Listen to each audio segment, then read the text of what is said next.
Well, Auburn's up to a 4-0 start. I mentioned strength of record. It is the most impressive in the country. It's about to get tougher with a trip to Florida and then trip to LSU coming up next month. Now, don't be shocked if Mississippi State tries to go with Tommy Stevens today. You probably see Schrader as well. Auburn got embarrassed by Mississippi State last year, and really, they're not looking ahead to Florida at all. They were locked in on the Bulldogs. No, they can afford to. I tell you what, Auburn, they've relied heavily on their defense so far. I mean, Bo Nix, the freshman quarterback, he's a great story. His dad played there in his first start against Oregon, through the game-winning touchdown. Fantastic story. But the offense right now, they're number 9 in the conference in total offense. So they're going to have to find more offense as the season progresses. They'll win today because their defense is outstanding, but the offense is going to have to catch track at some point. Yeah, Kevin Steele doing an incredible job. 4th year now at Auburn, doing an awesome job at winning the line of scrimmage, freeing up these younger linebackers who are playing faster than they were a year ago with the veterans. I think Gus Malzahn deserves a lot of credit. He's the head coach, but he's gone back to play calling for the first time in 4 years, and he's doing a very good job of putting his pride to the side with a true freshman quarterback, and he's calling a complimentary football game. He's putting his team in a position to win games, and he'll punt, or he's throwing high percentage throws the best he can with Bo Nix. That's going to get better each week, where Bo Nix is going to become more of a weapon. But right now, I think Gus is doing a good job of managing where he is with that defense. AP, Auburn has moved up to number 7 in the AP poll. And the reason it did, they're the only team in the nation beat 2 ranked teams, Oregon and Texas A&M. They're doing with defense and running game and Bo Nix.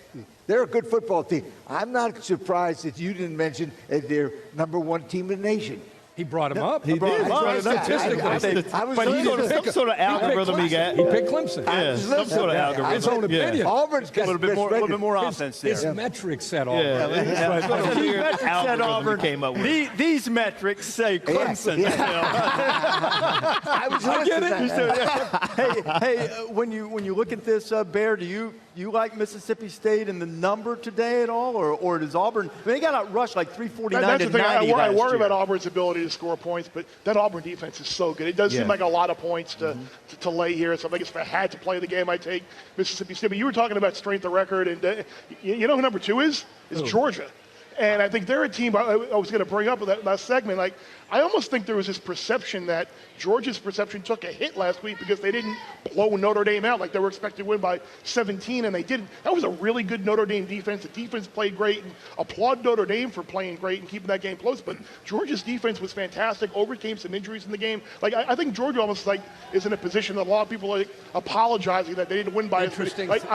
Just throwing that out there. And I agree with it. I agree with that. Yeah, I do too, but I will say I walked out of there Saturday night going, I wanted to see more from Georgia. See, I don't think that's the consensus. But you know what? That's great, though. If you're Kirby Smart, you can take that approach with your team. People are still like, you know how coaches love to play that motivational deal. I think everybody walked out of there like, hey, how about Brian Kelly at Notre Dame? Nice job, boy. That's what I think. Okay. All right, Saturdays in the South. If you love SEC football, or even if you're just fairly interested in Nebraska fans, this is a tremendous series. Part 5, Tuesday night, 9 o'clock Eastern Time. It's on the SEC Network. It is a history of SEC football. There has been quite a bit of history in the ACC that has unfolded at Doak Campbell Stadium. Today, when Florida State plays games 3:30 on the ACC Network, and it might be Wake's biggest challenge before they get to 9-0 before Clemson, because what I saw from Virginia Tech last night, I'm not sure I can buy them on anything. But Clawson's done a great job. Terrific job. He's in his 20th year as head coach, and he's won at every level. And he's won 3 straight bowl games at Wake. That's a tremendous. He's the reason they're winning at Wake. There's no question about it. No, but when he took over in 2014, they're averaging 14 points a game. Right now, they're averaging 38 points a game, and he's just been doing it the right way, building it. He's got a great quarterback in Jamie Newman. Let's stick in the ACC because I just want to touch on Florida State. Des just showed you some highlights of Alex Hornibrook. When you watch Florida State, you don't sit there and watch them and think, boy, if we could just get a few more athletes on this roster, they'd have a chance to compete. They take the field with as good, if not better, talent than every team that they play. It's a culture thing. Exactly. It's an attitude thing. It's doing the little things right. I just wonder if Alex Hornibrook and all the starts that Des just alluded to, over 30 in Madison, is a guy that can kind of calm the waters, a guy that can kind of bring some veteran presence and leadership to a team that has talent. And all of a sudden, could Florida State be a team to all of a sudden look out for in the ACC? The key is their defense. I know. They can't play defense. But I'm telling you, you've seen it before. You insert a quarterback, he can impact the defense as much as the offense. Listen, earlier in the season, I thought that Hornibrook was going to be the starter. And I thought that he was a guy who could calm the waters. He can get the team to rally around the offense. They have a really good defense. Kirk's right. They have athletes on both sides of the ball. Mentally, though, they just don't get it. They can't get over the hump. I think a guy like Hornibrook, with his leadership skills, he can get these guys to start believing in what they're doing, and then they can start winning some games because he got Cam Akers, one of the best running backs in the country. I think he's going to be okay with it. So watch Hornibrook. He's a good leader. He's put up good numbers. There's still some question about James Blackman's health. Willie Taggart has said if Blackman's healthy, Blackman's starting, at least for now. Bear, you got a Game of Thrones pick for us here? We're actually, all day, actually, by this the is way. more like I think a Dungeons and Dragons or the Pirates of the Caribbean there, but East Carolina on the road against Old Dominion. I think ODU has gotten a little bit more of a public perception because they played Virginia Tech, the two in-state schools, competitive the last couple weeks. But this is a team that's 127th in the country in yards per play. And while East Carolina has a couple of blowout losses, Navy, NC State, those are excusable. Those are good teams. So I think new regime at ECU, Holton Airers go on the road today. Just might walk out with the win, but I'll definitely take them. Plus that 3 points on the road. So we got the Dragon and the Pirate. I'm going to be honest with you. I have no idea. Old Dominion's more of a basketball school. What is that? A Monarchs? Monarchs. Monarchs? Yeah. We're going against the Monarchs. P.D. Sessom's old school. All right. Beat Steve Lapis' Villanova team in a 3-14 game. By the way, in 95. Your best game of the day is Iowa State and Baylor, and you don't have it on the board. Not my favorite. It's my favorite game of the day because I love the implications potentially of it. Watch on the bus. Two head coaches. Oh, yeah. That'll be on the bus, and 602 will be on the bus today. Okay. A lot of horse racing. Oh, is that what it is? Horse racing? TVG. Here we go. All right. David and Maria, Bear's got more than one job. He's got to watch Iowa State and Baylor. Watch the horses on 602. That's why no one gets to sit in Bear seat but Bear. And that's why David and I have to come all the way out here. We got to get away from everything. And now it's time to take a look at who had one job but couldn't really pull it off in week 4. You had one job, presented by Geico. And David, I want to... Right now. Reese, that's right. It's Jack Hoffman and his father, Andy. And can you believe it? Jack is in 8th grade now. So my first question is, when you see that video, Jack, what are the memories that come to mind from that run? I remember I was just so nervous. My dad was practicing me. I didn't know what the end zone line was, so I just ran all the way back. And you scored a touchdown easily, and that was in 2013, Dad. You were able to watch the video, too. What has that moment meant for you and your entire family? Well, it's really a dream come true for a father. I mean, every father that grows up in the state grows up wanting to play for Nebraska, and then when they have a son, if they're fortunate enough to have a son, they want their son to play for Nebraska. And so really it was a dream come true, and we were just so grateful for the opportunity. And this has been a tremendous state, and we're just so grateful for Husker fans and this football program and all that they've done for Team Jack and our family. Well, another extraordinary thing that's happened in this story is that now, Jack, you get to live out one of your dreams of playing football. You're a center for your 8th grade squad, and you've already played in a game. So talk to me about what it's like to play the game that you love now. Back in 2013, football was a dream. I was never 100% sure that I'd actually get to play full contact football, but it's just been a dream come true. And you mentioned Team Jack, so I want to hear more about what the foundation has done and just all of the awareness that you've been able to raise for pediatric cancer. Well, really the run was not just a score for the red team, it was a score for pediatric brain cancer. We've been able to raise national awareness for the leading childhood cancer cause of death. This is an underfunded disease that needs money for research. Jack shouldn't be the exception, he should be the rule. It shouldn't be a big deal that a kid with a brain tumor gets to play junior high football. All kids with any kind of cancer should get to play their sports and make their dreams come true. It's the exception, though, because pediatric cancers are so incredibly underfunded. We need money for research. And it's been extraordinary to see how Team Jack has done and absolutely how this university has supported you guys. This shirt right here that Jack is wearing, over 40,000 of these have been sold just because of the support that Nebraska has. So, Reese, it's an extraordinary story. that continues to move forward and bring positivity to families all over. Thank you, guys. Thank you. Maria's football programs raised more than $250,000 for this cause. And September is Childhood Cancer Awareness Month, and we stand with Jack and all of the others who continue in their fight.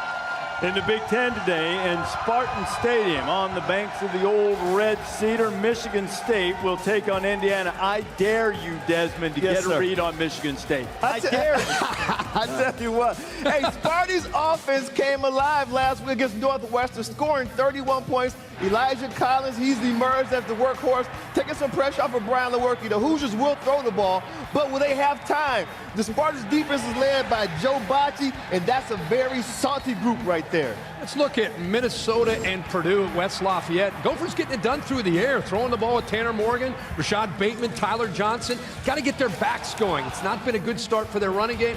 Elijah Sindar looks like he's going to try to go. He's concussed here. They had a bye week to try to get him healthy. He'll need to come up and make plays and get the ball to number 4. Northwestern and Wisconsin, you know that Jonathan Taylor ran for more yards in the first quarter against Michigan than he has in 2 games against Northwestern. He's averaged about 60 yards a game. He's put the ball on the ground a couple of times. And Northwestern's offense has been awful. 30 of their 47 points against UNLV, nearly half of their yards. Fitz looking for help from anywhere. Well, okay, not anywhere. I understand there's 40,000 experts on Twitter that can call plays for me, so my email address is #I don't care, okay? So shoot that out. We got to be better, and we're going to work to be better. So anybody that's negative, I respect it, and I don't care. Love that.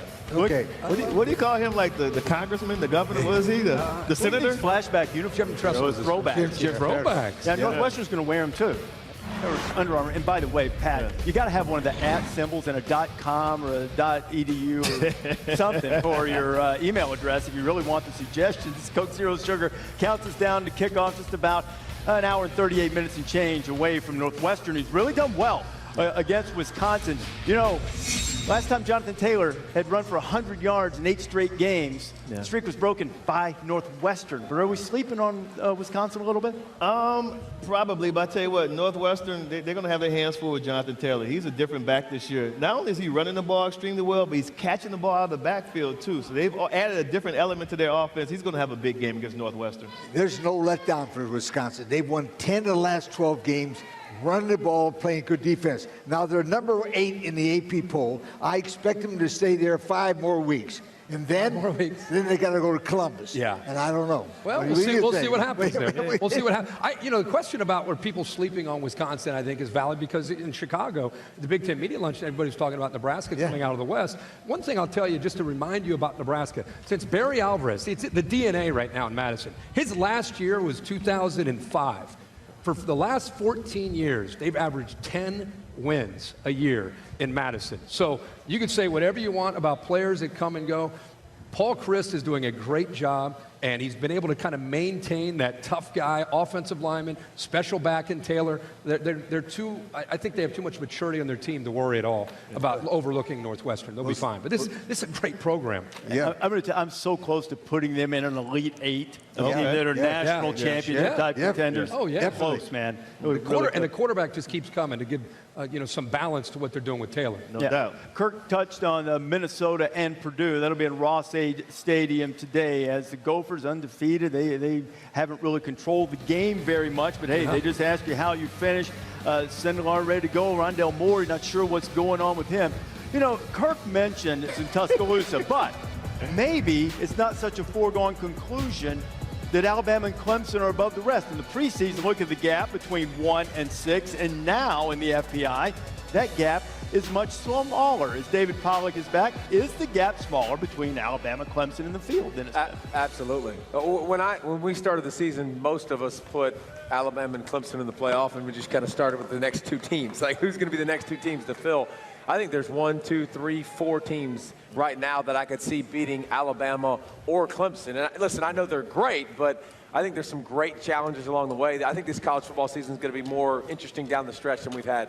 I tell you what, when the season started, I didn't really have Alabama at the top. I thought Clemson would be there, but I thought Georgia would be one of the top teams, and they've done absolutely nothing to to make me think otherwise. And now you look at Oklahoma, I think they're going to be a player. And then a team we're going to see in the stadium behind us, not Nebraska, Ohio State. I think they're going to have something. In my opinion, I think the gap has gotten much smaller, guys, much smaller. You know, I think you're right. If you got all the way back before we saw a game, I think most people, it was almost like when Tiger was in his prime, it was like Tiger Woods versus the field. Yep. It was Alabama and Clemson. It's going to be the 5th time, oh boy, here we go, versus the field. Yep. And now I think after watching a month of football, I feel like there's 6 teams that are kind of up there throwing their hat into the ring, if you include LSU and Oklahoma and Ohio State and Georgia with those other 2. So, yeah, I think the gap has definitely gotten tighter. It makes it more interesting. Yeah, I think so too. And I think Auburn and Wisconsin are sitting right there on the edge. You know, all of these guys all said they thought that Ohio State was the best team in the country when we were out in the octagon. You remember Ohio State won the first college football playoff, and they've been really good, sort of hanging around the periphery of the playoff the last couple of years, that one faceplant seemingly vexing them. But as Tom Rinaldi joins us now, so doubts about the Buckeyes, Tom, centered around new quarterback, and to a large strikes me is the way that he's been true to himself despite following a legend. Which is hard to do. But when you think of Ryan Day, you think about moving his coach's office right next to the locker room. I think more Dabo than Nick, more Dabo than Urban Meyer, more relational, more relatable to the kids, more love. So from a different place, and time will tell whether he's very successful, but he's a different kind of leader. Yeah, love, approachable, very different from what the players are used to. Urban did it in a very different way. It was very motivating, but very, very different. The other thing we haven't even talked about is how innovative this guy is as a coach, as just a ball coach. Last year we talked about, you know, people, I remember Louis Riddick and others in the NFL, they would pull out the film and watch Dwayne Haskins and what he was doing. They would talk about that scheme. Now he's doing it very differently with Justin Fields and J.K. Dobbins, and I think he really has shown that ability as an offensive coach, but his leadership, you know, that's, I think, the difference in what we're seeing from him right now as a head coach. I've had conversations with him since last year, and the thing I respect about Coach Day is he's his own guy. He's his own man. He's not trying to be Urban Meyer. I respect his football acumen. I mean, he's intelligent. The way he called plays against Penn State last year when they were struggling, and he changed things in the second half was brilliant. And then the way he picked apart Don Brown's defense when they played Michigan was like a masterpiece. So I love the fact that he's his own guy. He's not trying to be Urban Meyer. And as far as his football intelligence, it's through the roof. Yeah, I definitely buy stock. But you have to look at the long-term play because Mark Helfrich took a team to the national championship game. Didn't last long-term. Larry Coker didn't last long-term. Nope. You feel like this is different, though. Yeah. But there's a problem right there. You can't just eat the store-bought corn. No. It's fresh. And you can't chew ice cream, right?